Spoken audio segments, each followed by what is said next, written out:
Kender du til Visit Aalborg? Ja. Jeg har hørt om det, ja. Ja, det gør jeg. Nej. Nope. Hvilken type virksomhed ser du Visit Aalborg som? Jeg ser det som en virksomhed, som prøver at gøre mere ud af Aalborg. Events virksomheder, de skal vel skære opmærksom på, hvad gode ting sker i Aalborg.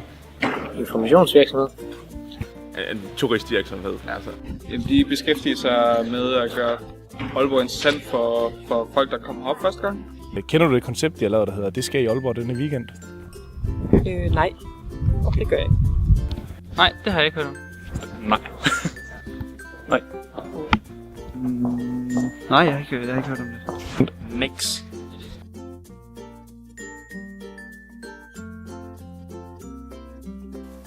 Okay, så står der noget god info med, at man hver torsdag kan se de ting, man kan opleve i weekenden.